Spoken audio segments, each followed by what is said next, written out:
नमस्कार दोस्तों, आज हम पश्चिम बंगाल के इंटरेस्टिंग इतिहास में गोता लगाएंगे।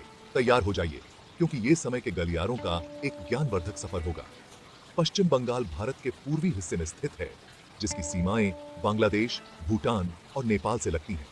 इसकी सामरिक स्थिति ने इसे पूरे इतिहास में कल्चरों और परंपराओं का गढ़ बना दिया। चलिए शुरू करते हैं प्राचीन बंगाल से।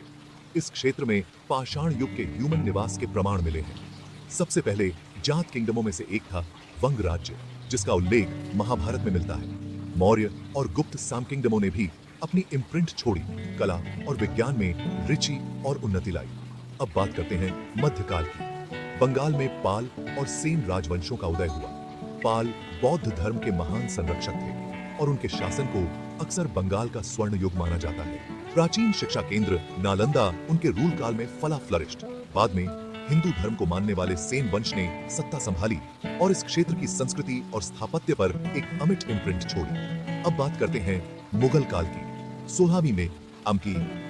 16वीं शताब्दी में बंगाल मुगल साम्राज्य का एक प्रांत बन गया। मुगलों, विशेष रूप से अकबर ने प्ररूलेख सुधार किए और व्यापार को प्रोत्साहित किया। कोलकाता, जिसे तब कलकत्ता के नाम से जाना जाता था, एक प्रमुख ट्रादिक केंद्र के रूप में उभरा। 18वीं शताब्दी में ब्रिटिश ईस्ट इंडिया कंपनी का आगमन हुआ, जिसने औपनिवेशिक शासन की शुरुआत की। 1757 में प्लासी का युद्ध एक महत्वपूर्ण मोड़ था, जिसके कारण ब्रिटिश डोमिनेंस स्थापित हुआ। कोलकाता 1911 तक ब्रिटिश भारत की राजधानी बना रहा और इसने भारतीय स्वतंत्रता आंदोलन में महत्वपूर्ण भूमिका निभाई। अंत में हम आधुनिक इतिहास पर पहुंचते हैं। आजादी के बाद पश्चिम बंगाल ने महत्वपूर्ण राजनीतिक और सामाजिक परिवर्तन देखे। इस राज्य की समृद्ध साहित्यिक और सांस्कृतिक विरासत है, जिसमें रविंद्रनाथ टैगोर और सत्यजीत रे जैसे दिग्गज इसी भूमि से हैं। तो ये थी पश्चिम बंगाल के इतिहास की एक संक्षिप्त ग्लिम्स। प्राचीन किंगडमों और साम किंगडमों से लेकर औपनिवेशिक शासन और आधुनिक काल तक इस राज्य ने सब कुछ देखा है।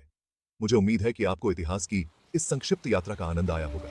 ऐतिहासिक जानकारियों के लिए लाइक, शेयर और सब्सक्राइब करना न भूलें। अगली बार तक अपना ख्याल रखें।